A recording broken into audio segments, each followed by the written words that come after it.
Alrighty, Yay. guys, welcome. This is the first part of the Super SmashWorks server, and right now we are going over our submissions for the first bounty board, which is we asked everyone to submit a punch-out boss to us, and just discuss what you did good, what I would like more of, all that sort of thing. Just sort of get the whole creative juices flowing and all that. So I am Pyrrhic Kong. I am the present administrator of the server. I'm Deekso. I am the guy who is either super chill or just vanishes for no reason. I'm Lucas, and I just mod stuff. Cool, excellent. So we have one qualified person here, Yay. and also me and Lucas.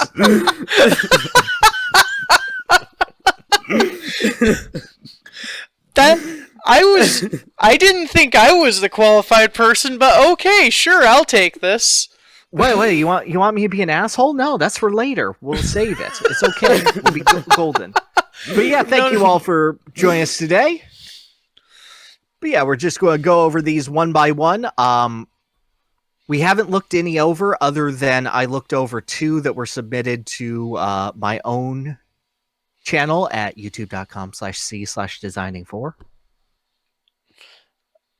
But otherwise, these are all new. These are all fresh. And I don't know. What are you guys looking for going into these submissions? Good designs. Cool. What's good design? I don't know. Something. Great. You sound very qualified today. I know for me, I'm personally kind of going in. The main two things I'm going to keep an eye out for are bosses that do something either fun, unique, or hopefully both with just their general presentation. And also, how do I want to phrase things? Like, sort of bosses where you as the player get a little bit to chew on in regards to, okay, how do I not get laid flat on my ass by this?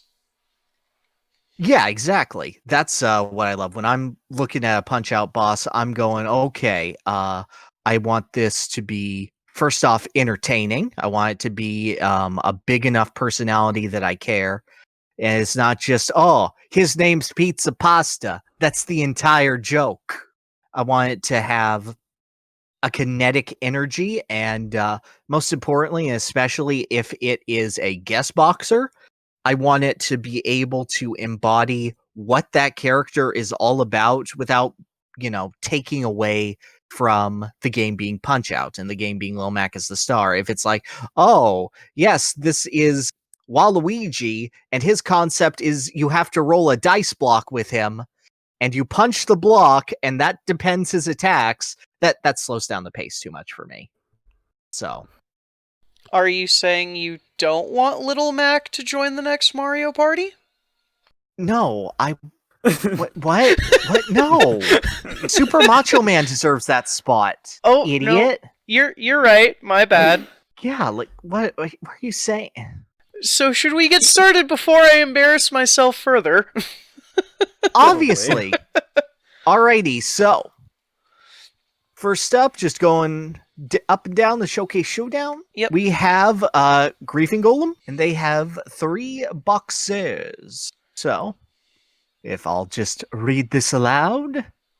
These 3 boxers are all in a story of the future, mirroring the Rocky movies more as the series tends to do, with Mac becoming the trainer for the daughter of Sandman, known as Little Sandy, proving that females should be a part of a WVBA alongside males to hold up their own if more strange characters can get in.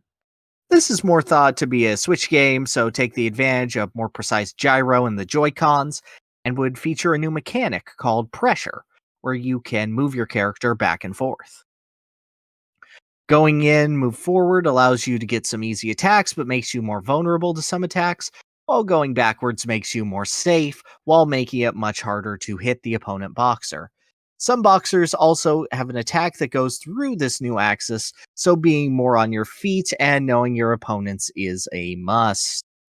Okay, so we're already introducing this with now being an outfighter and infighter actually means something in Punch-Out. Mm-hmm.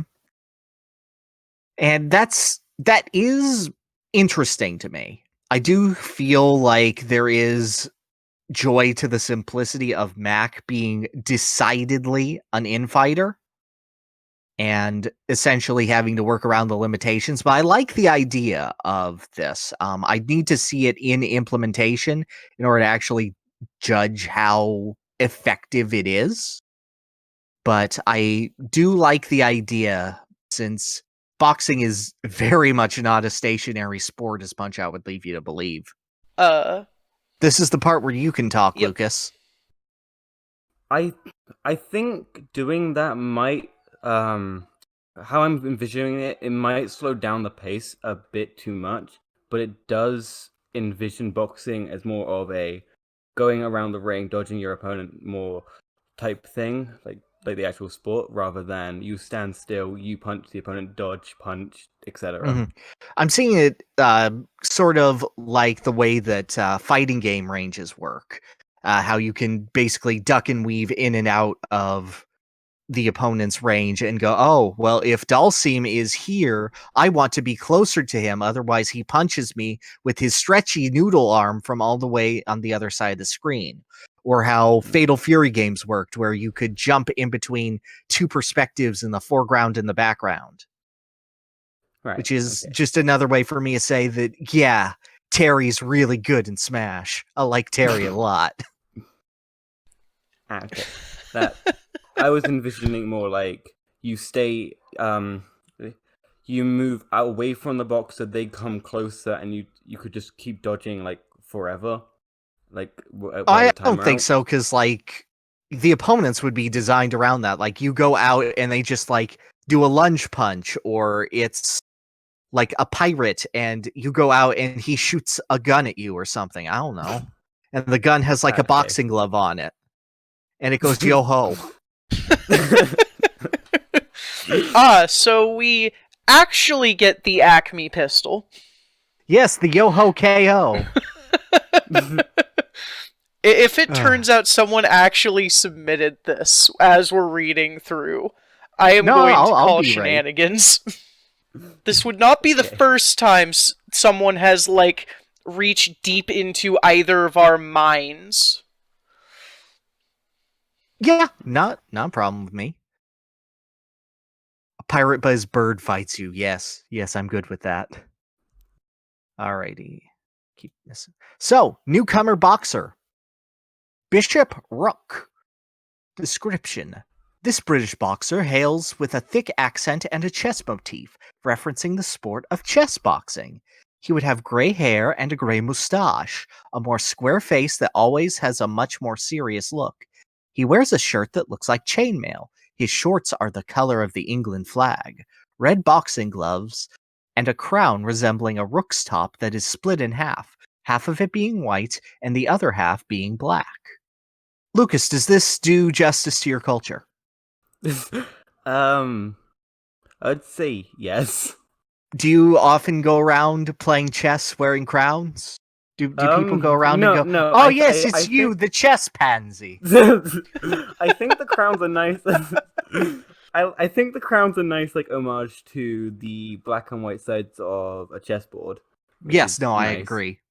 No, I like the visual. I think it's good to represent other types of boxing through design.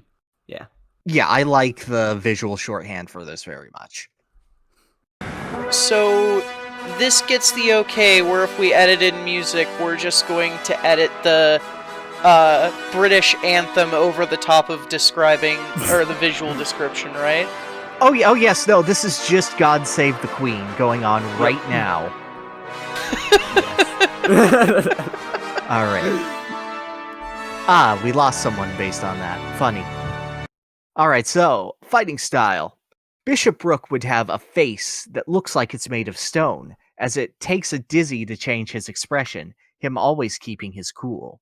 This is because he has two main modes he changes between, being Rook mode and Bishop mode.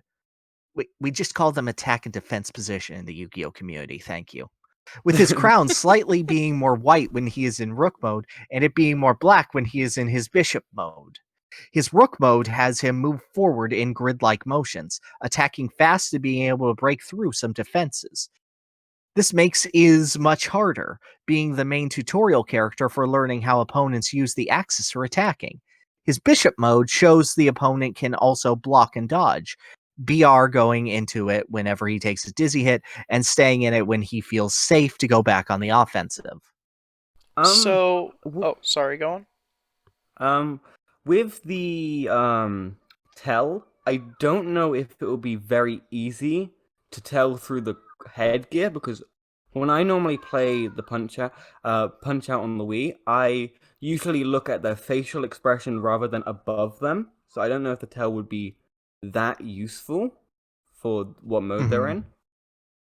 Well, no, there's other times, because there's stuff like Great Tiger's turban being his tell. Yeah, but with the turban, it shines normally, like you see the shine. With this, it's a slight color variation. Yeah, that's fair. I feel like if maybe like the crown just turned and one half actually looks like the rook piece and the other one like the bishop piece, there would be a more clear tell. However, as is, I feel like the main tell is more, did you just punch him in the face? Which I suppose is good. I punched Rook in the face. He's now a bishop. I have not punched Bishop in the face for a while. He's now a Rook. I think that, you could very easily do something like just in the dizzy animation and watch the crown spin on his head, like it's a roulette, and just add like a little twisty sound. Like they have when those little noisemakers that you twist around your hand. It goes. Maybe one of that's some good ASMR. You know how the character taunts randomly in a match? Maybe during that they could also turn the crown as well, physically. Yeah, that'd be a nice way of showing new players that the crown is their tell. Overall, I like this idea of there are two very clear and distinctive ways of you move in and you give pressure, or you back out and you dodge. And I like the idea that when you're punching him, you can essentially control what mode he'll be in next, which allows for a quick KO. And that's the satisfying motions of Punch-Out, to be able to kill your opponent after you've learned them. I know that trick.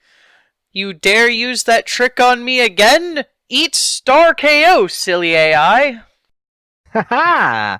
Your predictable methodology is nothing for my ability to punch you in the gut at exactly 17 seconds when the camera flashes in the audience.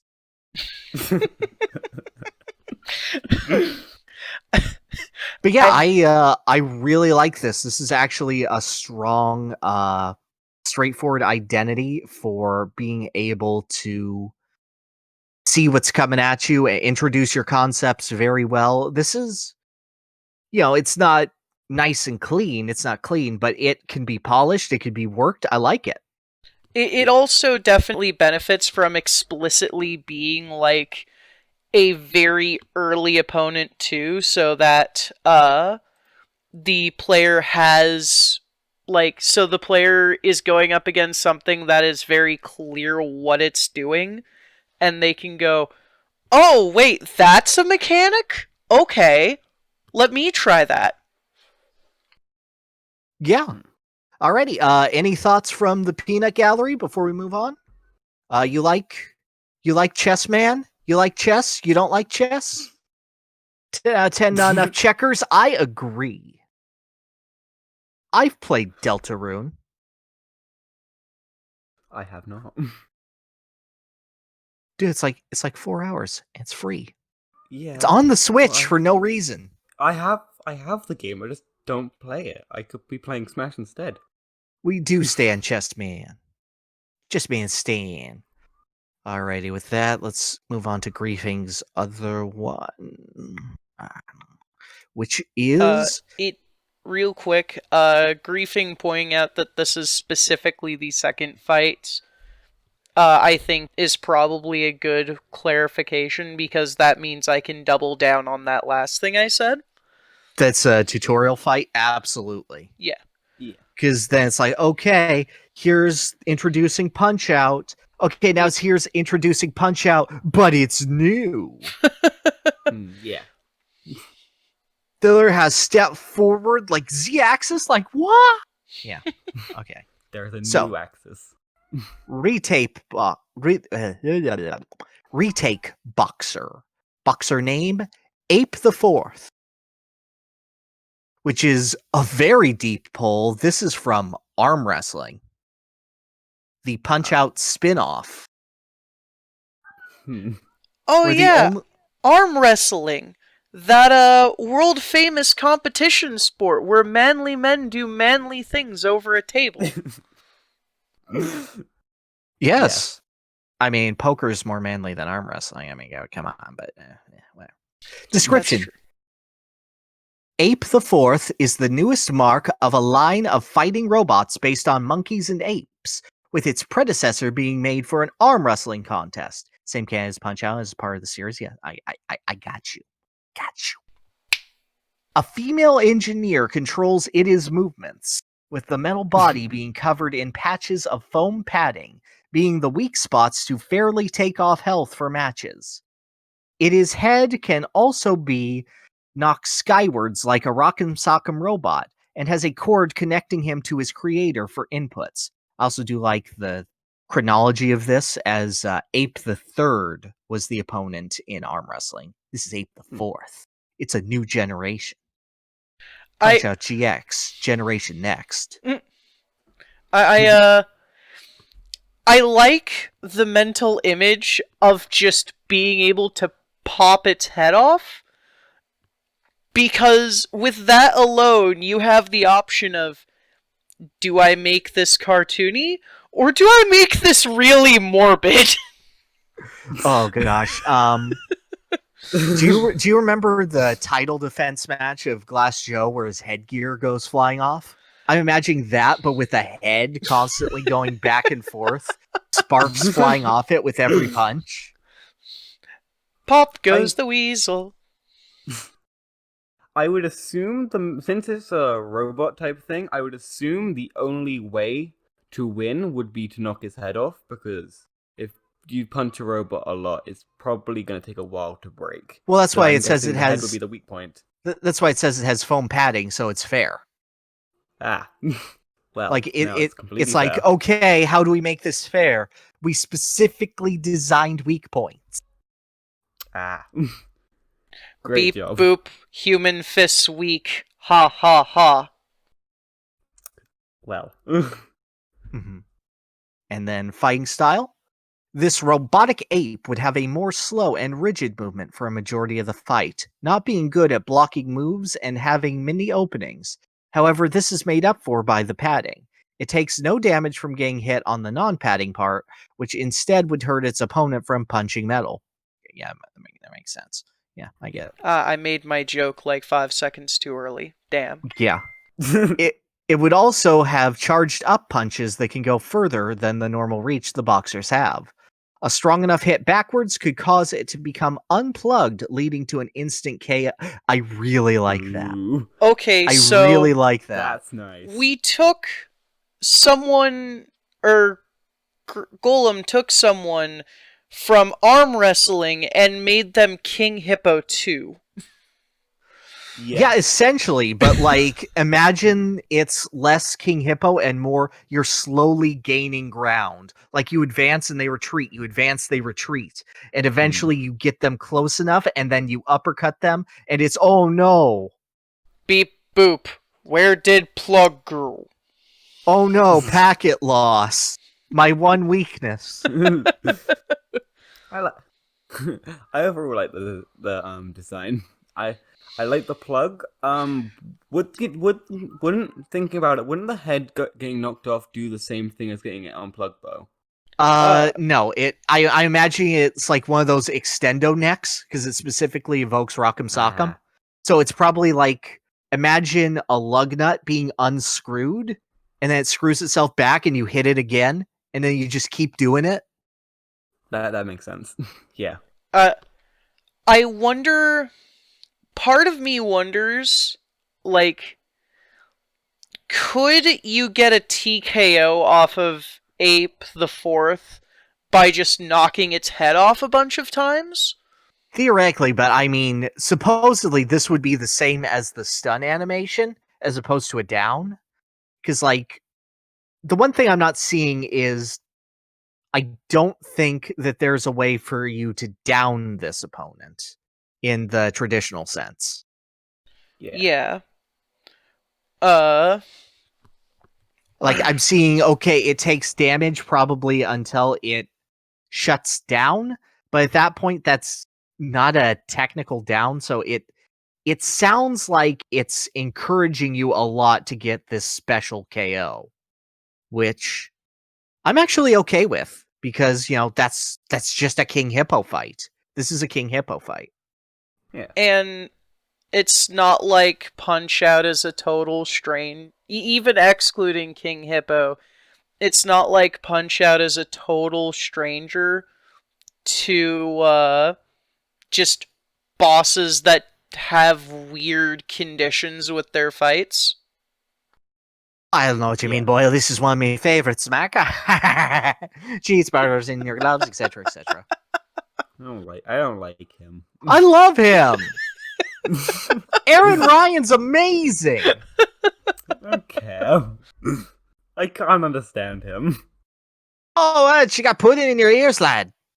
That's I can understand your accent, your version of the accent. I can't understand him.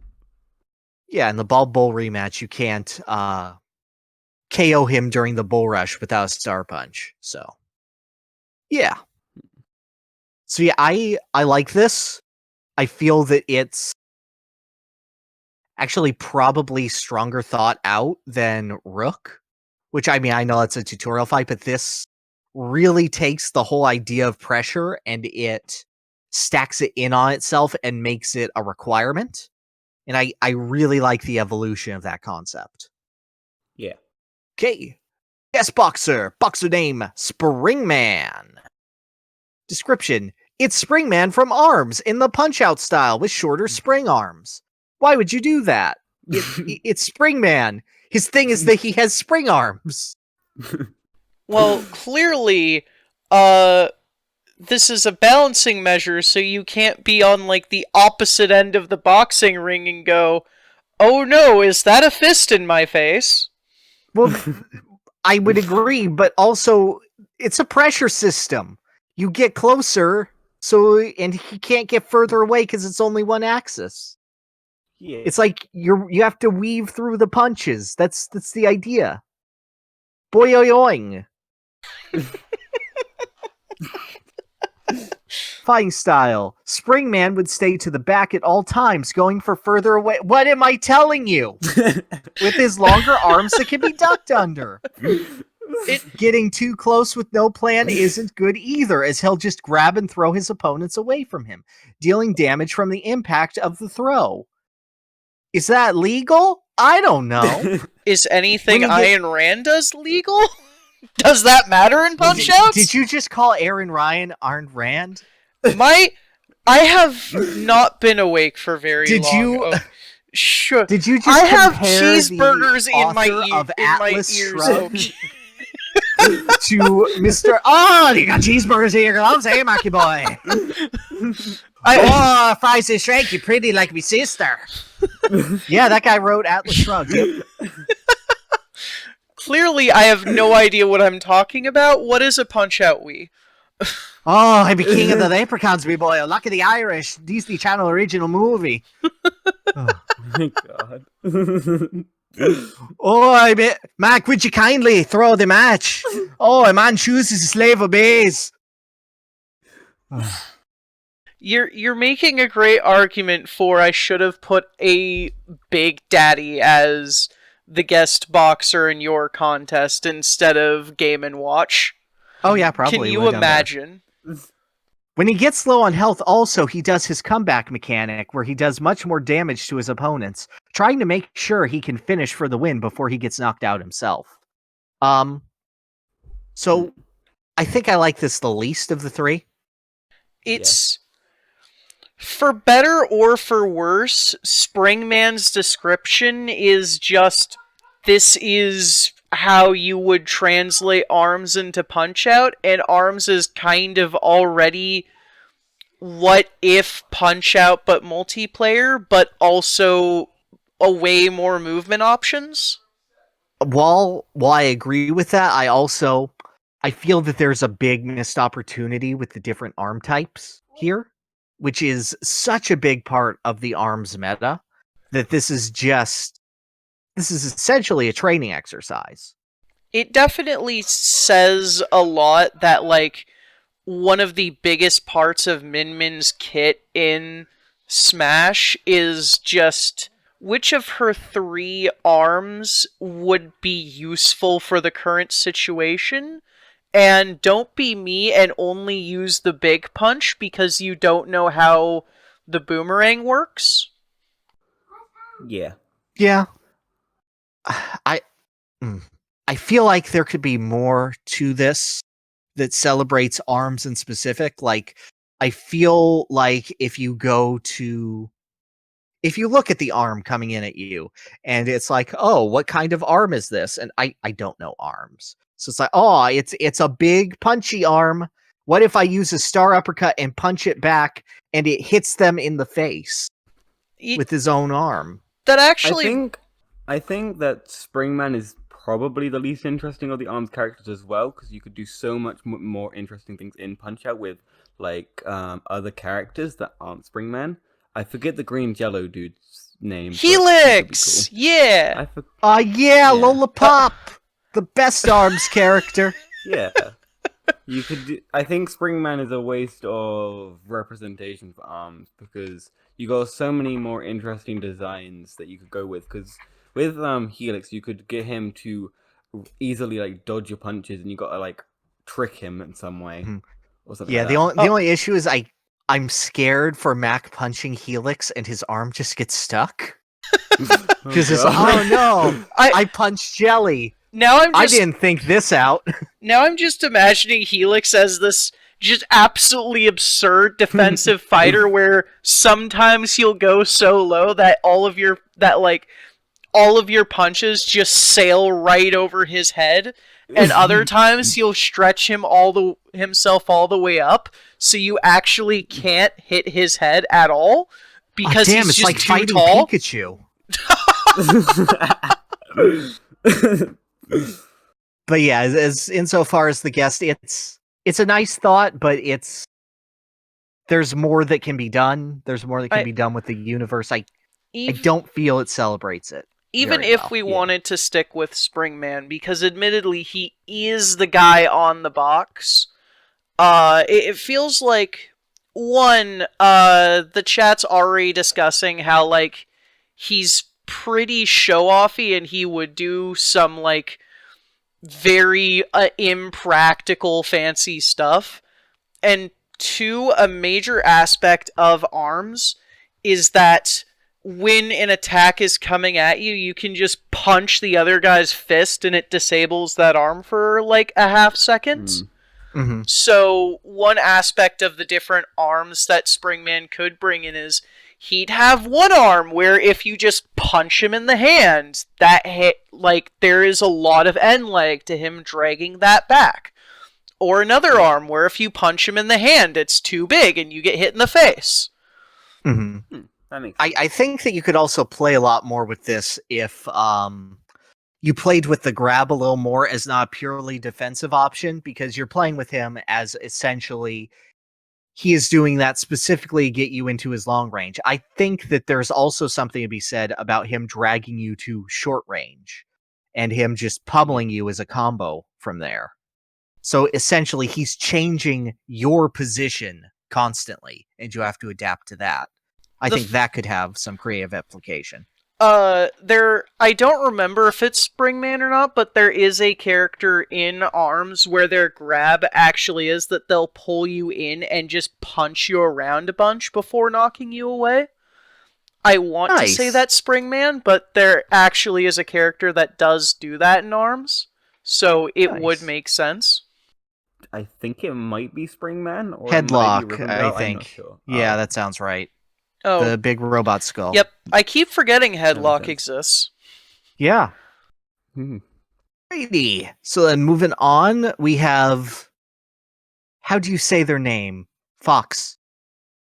Doodle Fox. Doodle Fox. Great. Cool. With Sam Spokes. Samuel Tour de Fierce Spokes. That is a great name. Oh, God. Caucasian, United States, cycling, like selfies, and shoot boxing. Dislikes flat tires, coming in second, and low batteries. Oh, this is a clever play. So biography. Sam Spokes is a young shoot boxer from the United States who just so happens to be a world-renowned cyclist. Sam himself is a bit of an egotist, constantly taking selfies whilst riding in order to show off to his thousands of fans.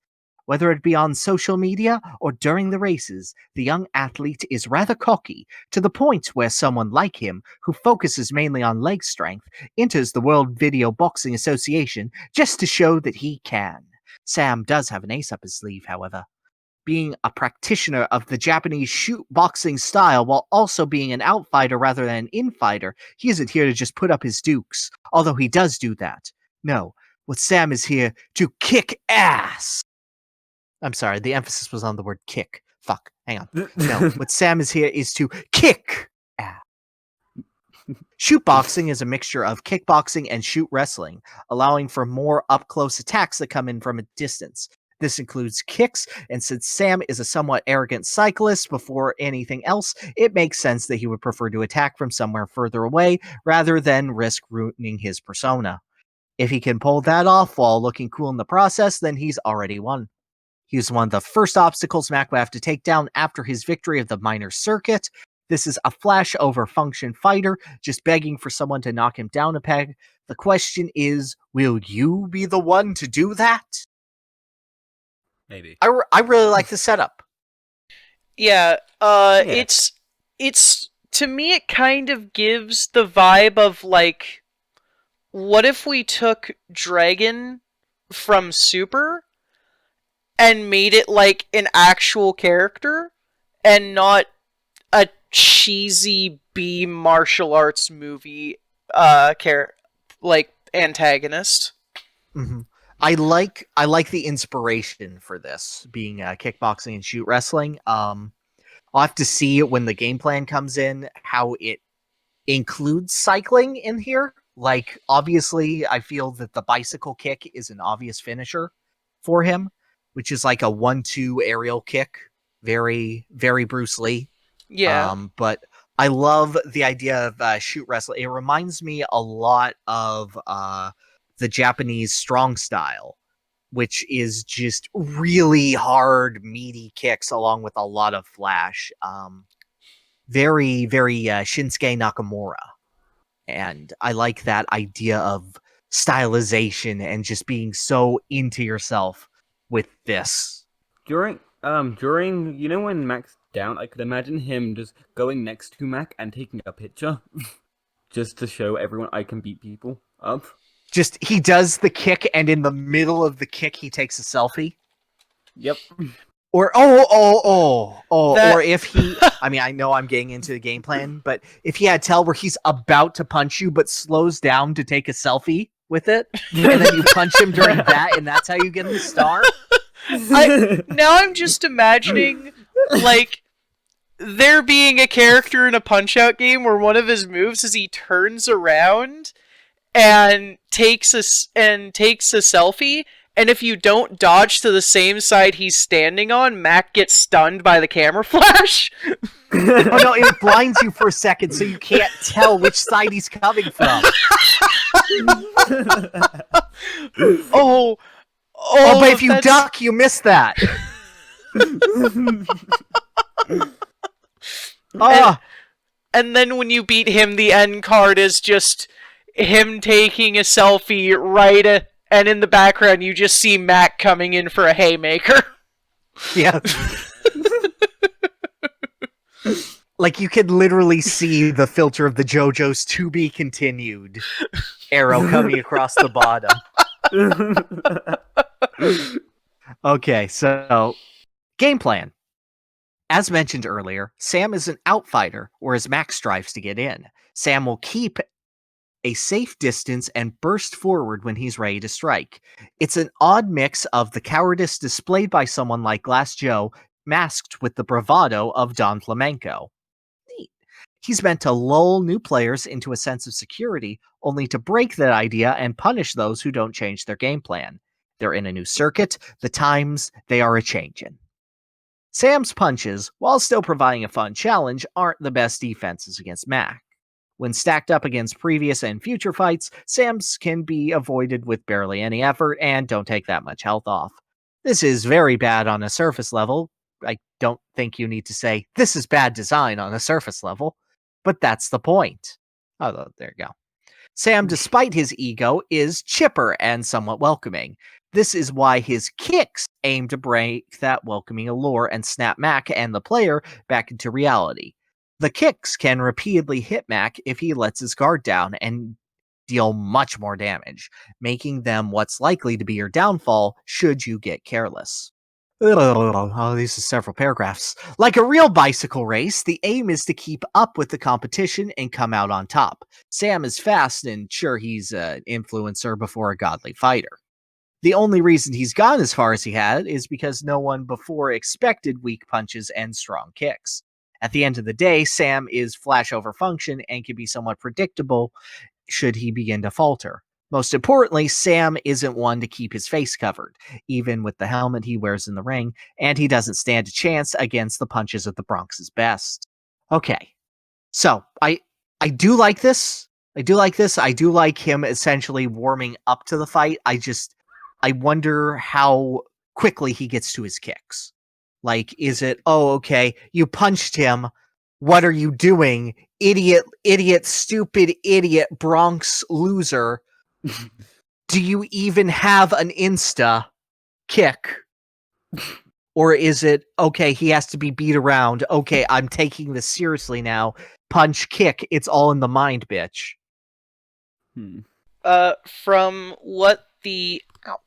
From what the chat is saying, it sounds like Fox's intent is that you would go in to counter one of his flimsy punches, and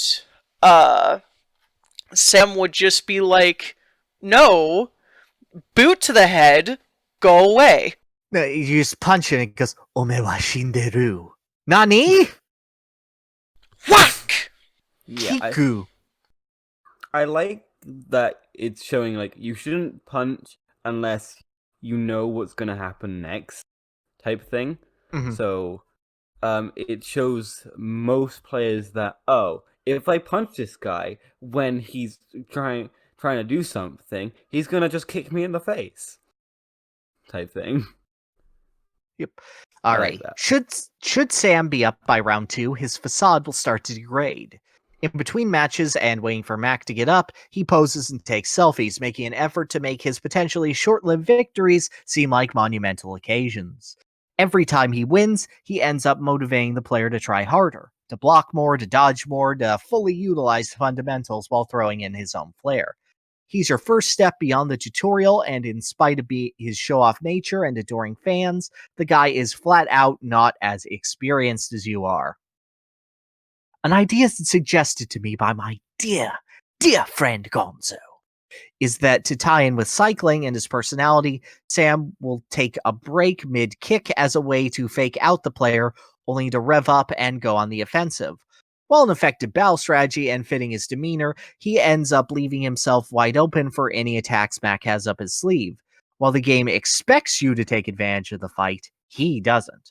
Wiping the smug smile off his face is meant to be one of the most satisfying experiences in your journey thus far.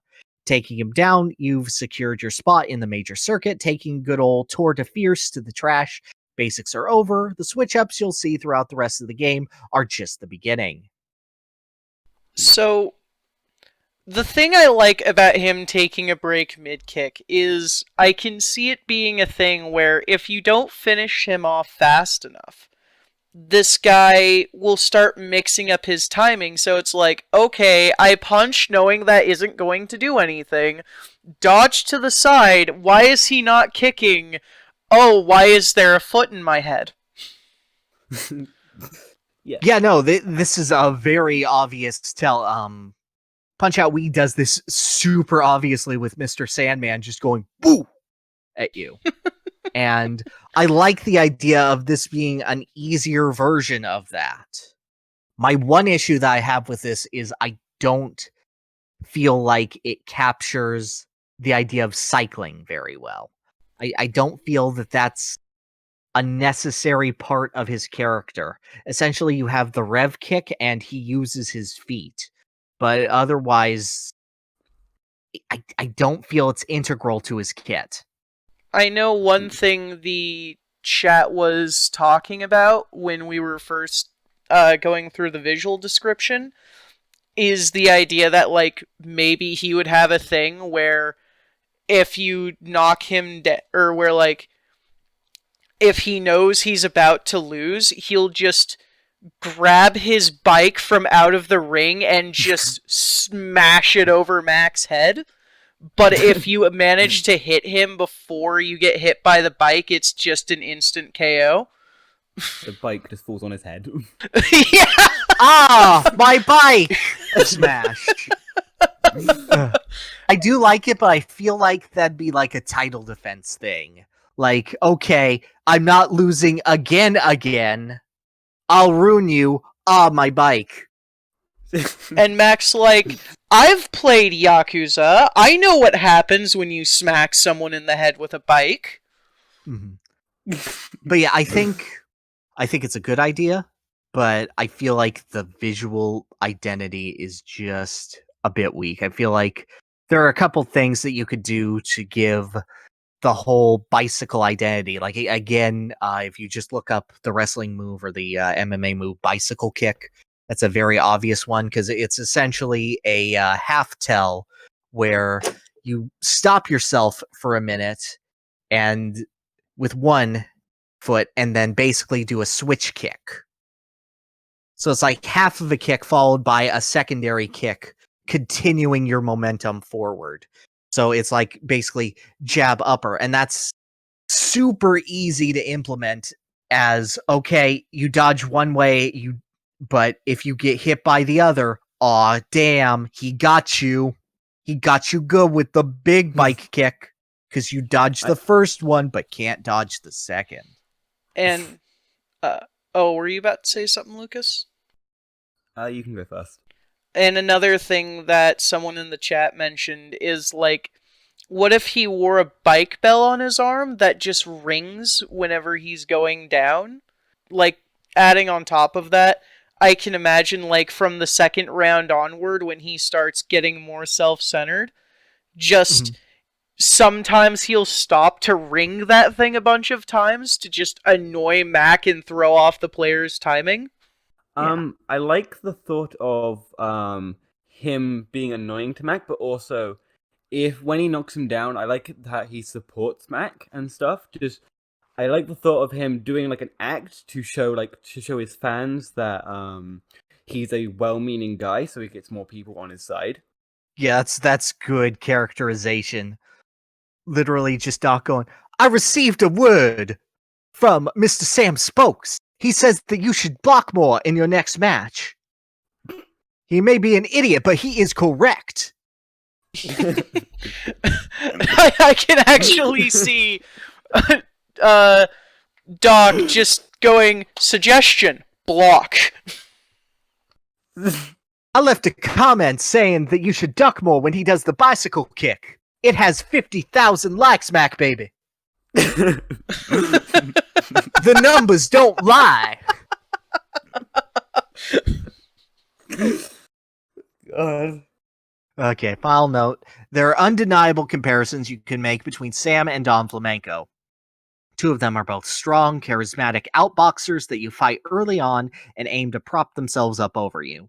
On the surface level, there is nothing at all unique about Sam outside of his cycling gimmick. Yeah.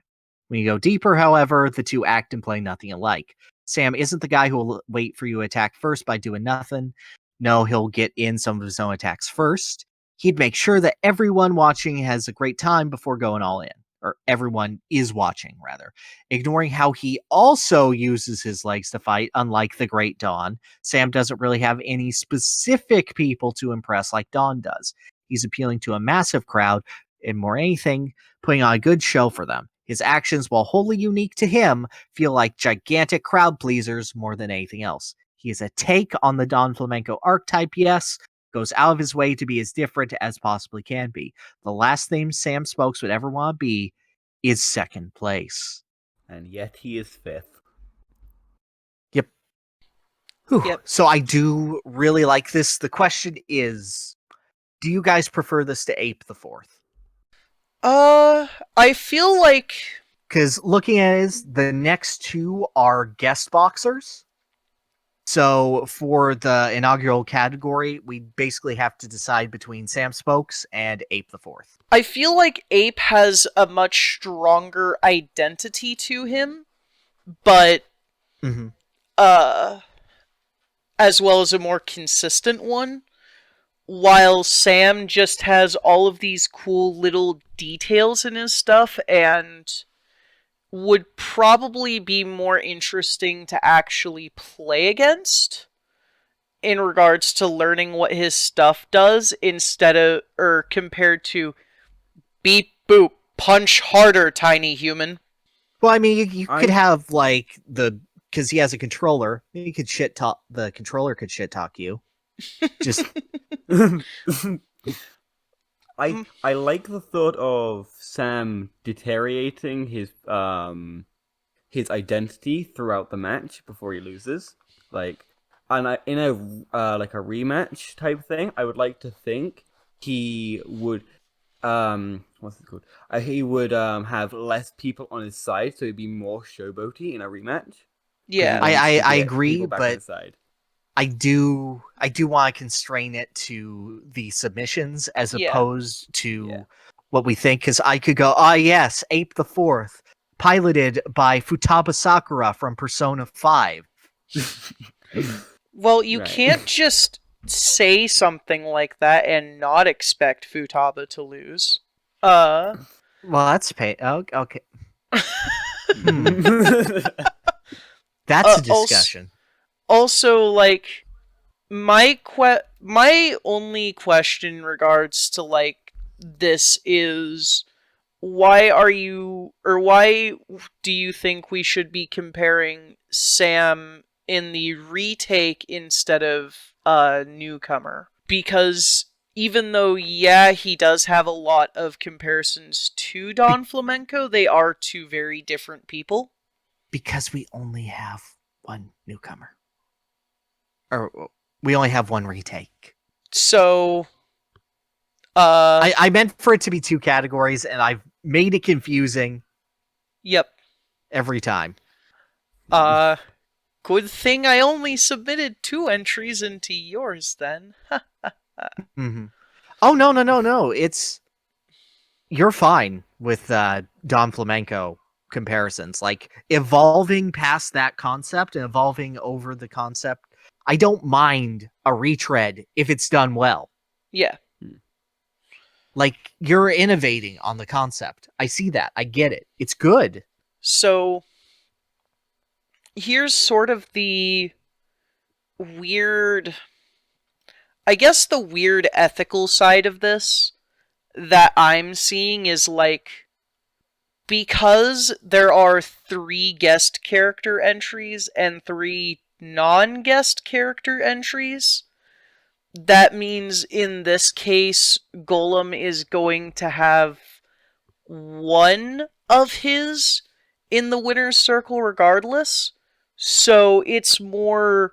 So the question becomes more, like, who is it more fair to compare Sam Spokes to between Bishop Rook and Ape the Fourth, because whichever one we don't compare Sam Spokes to is going to end up in the showcase, just due to the nature of what's been submitted. Oh, well, if that's the case, its original character, Sam Spokes, is being compared to Bishop Rook, in which case I prefer Sam Spokes a lot more.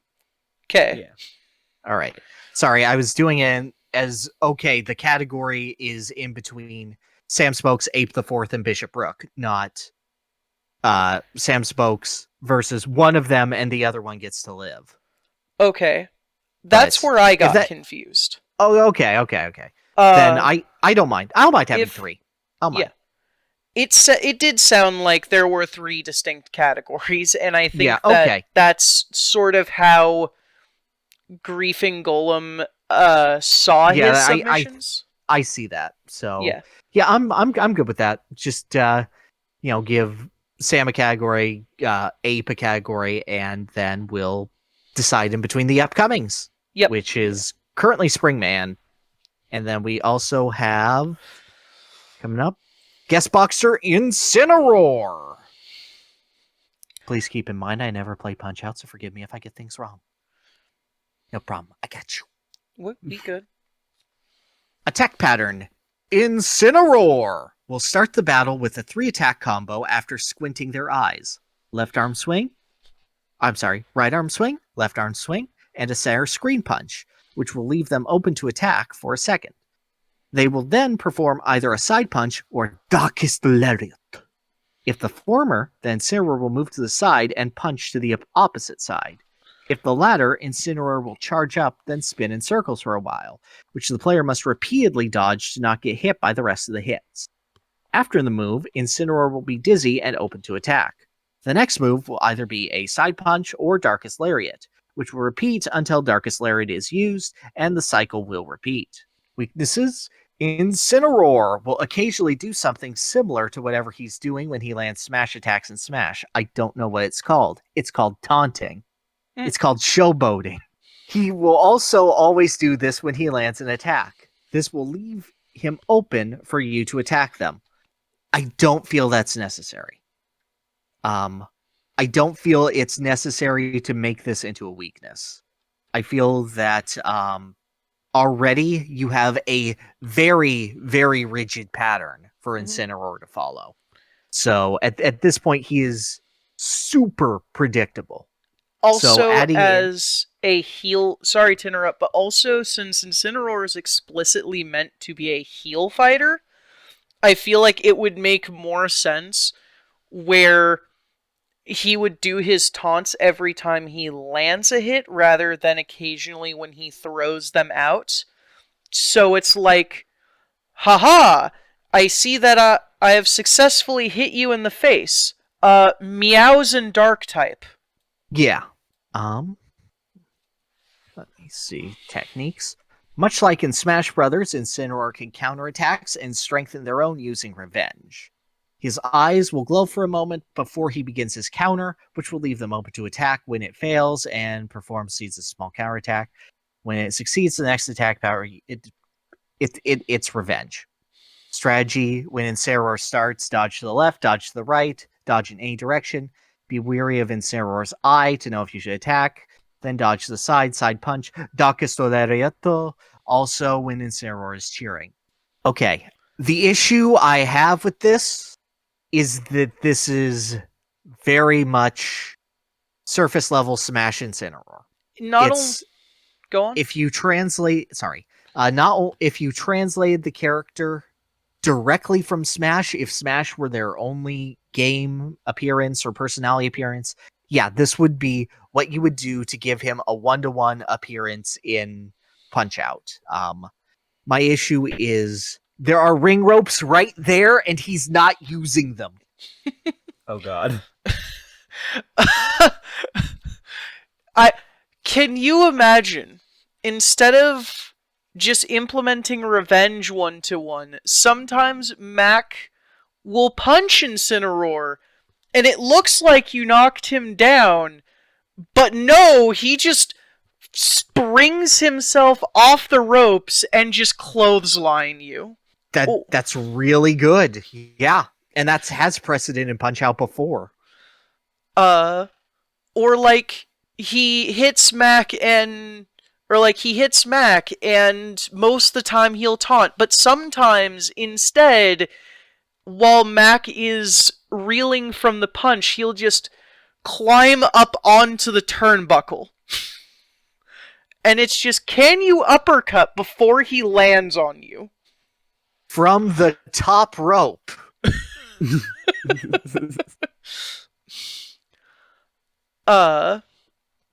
It also, like, even outside of Incineroar not really representing himself as a heel fighter, it also shows that Skycrafter, it shows that he hasn't played Punch-Out, because it's like we're looking at a character that has such a rigid and predictable pattern that even like some of the characters in the NES Punch-Out show more advanced AI, and Punch-Out's and to my knowledge, every Punch-Out game that has a guest boxer, they're like the final opponent in the game. Yeah, so, yes, all one of them. Are we only counting Donkey Kong? Who else are you counting, unless you're counting Tyson? I am counting Tyson. Okay, and that's fair, but then he became Mr. Dream, so yeah. I forgot about that. Yeah, it's gross. Yeah. Mr. Dream is ugly. You have anything to round this off with, Lucas? Not really. You two have seemed to got all the points out. I do want to say that I don't think that Incineroar as a character and having Darkest Lariat be a focus is an issue. I do wish that it had... Correct me if I'm wrong, but what's Darkest Lariat's special effect in Pokemon? Doesn't it heal you? Let me check. It ignores stat changes. It punches right through most Poke abilities, and held items that increase your defense, it also just doesn't care about. And okay, so it isn't affected by stat reductions on Incineroar either. Got it. So basically, it would be a guard crush, so to speak, if we were translating this to Punch-Out. Yeah, I feel like you could really do a lot more with that than just making it there's a lot of punches, dodge them. What I can imagine too is like if Incineroar had a thing where he just went in for a lot of weaker punches, and they're just fast enough where you have to have really strict timing to dodge them, but they're so easy to block, and they don't do chip damage, and why is he spinning? Why did I just get hit 3 times? Oh, I got knocked down. Oh, you know what I would love? If he did a weak punch, and then you hit him, and he got upset, and he stamped down, and he was about to do the lariat, and you try to dodge, but then you realize he's stepping on your foot, so you can't move. Actually, there is a sort of Punch-Out-esque boxing game I do have a design doc for on my computer, where one of the fighters does straight up do that. Oh, that's great! You press a button and he just stomps on your foot. Oh. But yeah, Incineroar absolutely can work, just needs a bit more. Yeah. Okay. And then we're at our last one. With guest boxer. Oh, sorry. Go ahead. With Papyrus. Yes. I've never played Punch-Out, so I did some research beforehand. Sorry if I get anything wrong or another boxer is like this. That's okay. Like, I don't feel that you need to play Punch-Out. I've never played Undertale. Just watch Design 4's series on Punch-Out. That's all I did. Well, I mean, you don't have to be that self-serving, but please do. Please It's okay. watch It's not a youtube.com/c/design4. It's okay. It's not a shameless self-plug if you have a hype man come in and plug it before you do. You get a good point. Yeah. Advertise me on Reddit, everyone. Okay, so what I'm just trying to say here is that as long as you understand that Punch-Out is more a series of ideas coming together to form a boxer rather than a necessary puzzle to defeat, like people call Punch-Out a puzzle game all the time, and I do agree with it, but it's not a set puzzle. It's one that's shifting with the times and reactions. It's the most intense puzzle game outside of Grandmaster Tetris. But yeah, just don't worry about it. Just make something that you think would be interesting to fight with simple options to react to it. Attack style. God, I haven't done a Papyrus voice in so long. Papyrus will fight in a simple manner, behaving similar to Glass Joe. His attacks are slow and obvious, and he rarely dodges. Despite this, the great Papyrus will typically awe in his own glory if he lands a punch. Mechanics. Sans will be in the background watching the fight. During the fight, he will grab Little Mac's soul using his magic. Oh my god! Holy shit! And toss it left or right, either to make him fall into Papyrus's punches or miss Papyrus. Right before he throws you, Sans' eye will turn blue. He's just trying to make sure his brother has fun and that nobody hurts him. Oh, that's fantastic. That's such strong characterization. Oh my god. When fighting Papyrus, pay attention to Sans. If you are dodging and see his eye flash, quickly dodge again before Papyrus hits you. If you are attacking and see his eye flash, either stop or do an attack that can hit Papyrus from the other side of the screen. Oh. Okay. It's amazing. And what really sells it is just the little picture at the bottom. Yes.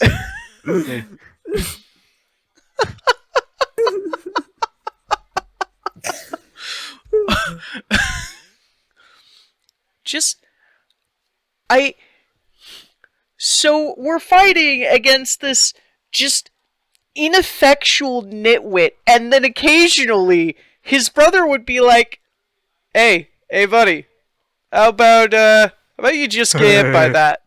No. That's the idea. No. It's me, Sans Undertale, saying no.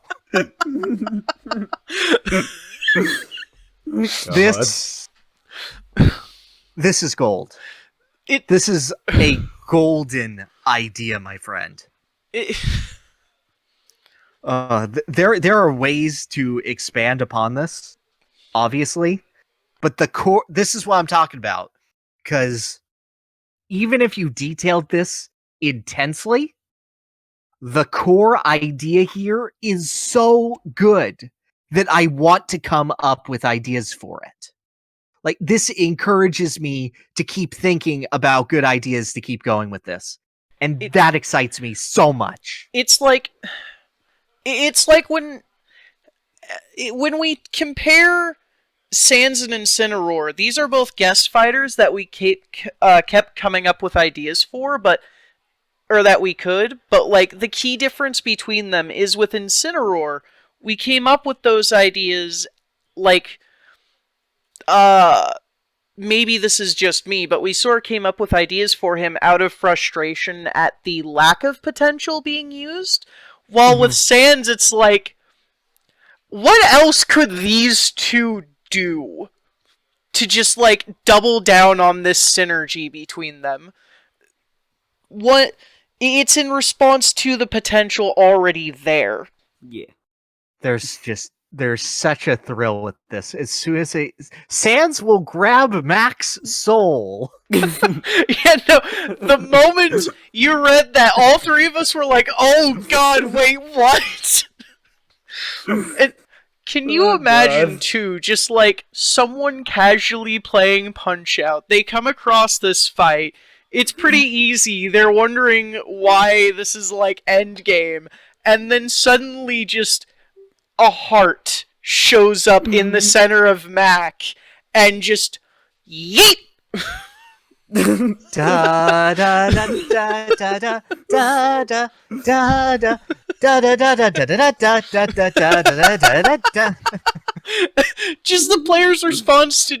I can just imagine if I was playing that, not knowing what was about to happen, just being like, "I'm sorry, excuse me, what?" Oh, I love that. Did you just... What? Alright.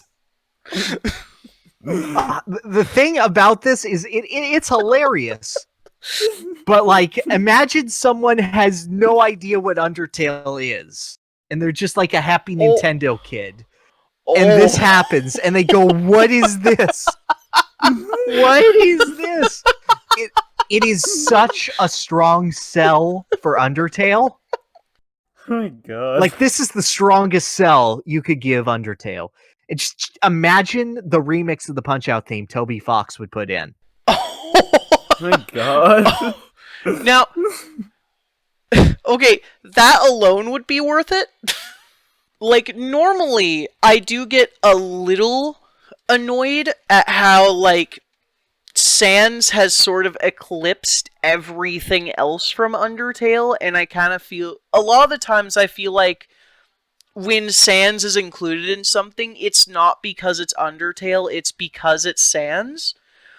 But in this case, it actually really works. Half because half because it's Papyrus being put forth, and Sans is just kind of in the background coaching him until he decides things aren't fair.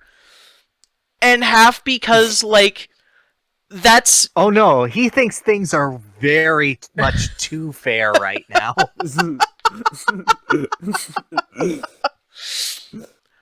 Sans. I can imagine, like, you know, when you go past a round, I can just imagine Sans and Doc just switching places. just okay, so get hit by his punch.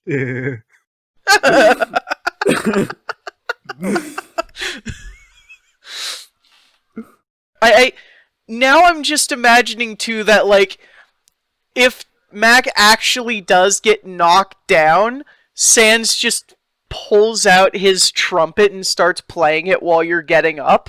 I think it's a trumpet he pulls. Trombone. Trombone, yeah. Oh yeah, just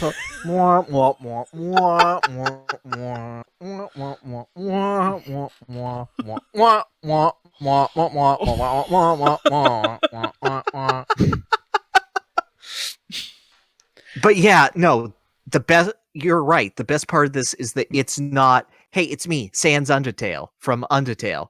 It's the actual character Sans. It's not the mimetic variation of the character. It's the actual character that you experience from the game, which is something that not even Smash has the ability to represent, since it's like, okay, well, we get Sans, yes, funny skeleton.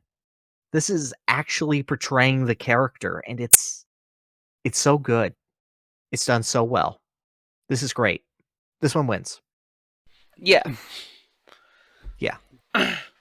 And Ditto does bring up a point that this underplays Papyrus's competency a little bit, because he is fairly competent. His naivete just makes him seem ineffectual.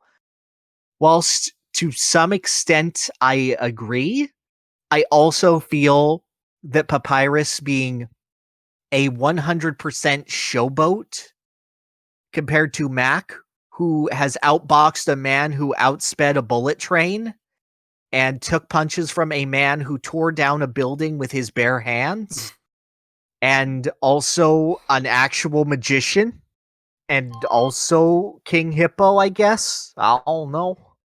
I feel like it's fair to say, yeah, okay, maybe Papyrus slightly outclassed here. But this really makes it work. Because it lets you show Papyrus's show-off character. It lets you show the characterization between the brothers. It lets you show off Sans' power set. And it lets it be fun and funny. And that's what it needs to be. It gets how to represent Undertale. And that's what matters to me. On top of that, too, like, with Papyrus as well, you could very easily have it be so that when he actually does stop screwing around the exactly twice he does so through a match, he would, like, have really good technique in form and do a fair bit of damage with his punches. The problem is just that he keeps screwing around. And I mean, this is the same guy where he genuinely has a kind of hard boss fight if you're going into it, and then he has that one part of the boss fight where, despite having the soul that makes gravity matter, your character just ignores gravity and he spells out the word cool dude in bones. Yes.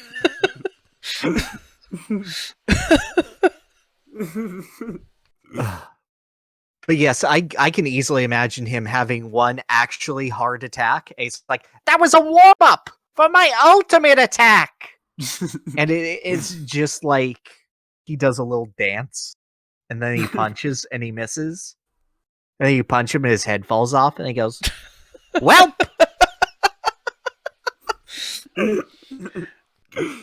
Not to mention, too, that, like, that, like, while he's doing his little dance, there's also a small chance that Sans will just be like, hey, buddy, how about you just stand still for a couple seconds?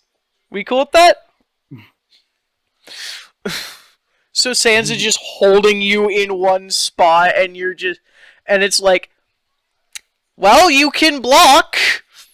Can't dodge, but you can block. But yeah, this has been really good, and I think that gives us our winners with Ape the Third, SmashWorks, and Papyrus. Yep. Yeah. Those will be... what would we say we do? Throw winners into the Transcendent Trophies category? Yes, so what's going to happen with everyone who's won is I'm going to give you a new role for the month. During this month, you can post your things in Transcendent Trophies, and you can keep them there, and they will be there for as long as the server is up. People will remember them, and everything will be good. And I will also give you each the ability to choose your own emote, which will last on the server for the next couple of months or so. Yep. Yeah. Oh, yeah, you won, buddy. You won. Yep. You did it. You're did the winner. Yeah. So thank you all for coming out. Hopefully we'll come up with something that more people will be able to participate in. I just wanted to do this one so that you guys had a chance to win some money off of it if you entered the YouTube contest. And yeah, we'll see where it goes. Thank you all for coming in. Just go ahead and inform Ahmad of what emotes they can do. I've given them the ability to make emotes now, so you're all good. Yeah. Nice. Yep. And damn, I have to come up with a name like Cerebral Champion or something, but better. Also, after some light editing, I'll be posting a recording of this on YouTube. That's just me screen capturing my Discord and listening in on all the voices. So yeah, that will be posted somewhere. You can relive this whenever you'd like. Relive us screwing around and being like, wouldn't it be funny if this character did this really bonkers thing that is definitely not legal in actual boxing? Yes. A man has a spiked boxing glove made of metal tied to a rope. I think that bashing someone over the head or grabbing their soul is comparatively okay. The idea that, like, grabbing someone's soul is perfectly fine and legal alone just... I don't know if that says more about Punch-Outs or the Papyrus and Sans concept. Look, one of the only rules is that how long rounds are, and the boxers must wear gloves. That's it. Yeah. There is. Sometimes they don't even use the gloves. They just use literally everything else. But as long as they're wearing them, they're good. Yep. Alrighty. Well, thank you for coming out, everybody. Hope you had a good time. Yep. Yep. See you next time. Yep. Bye-bye, guys.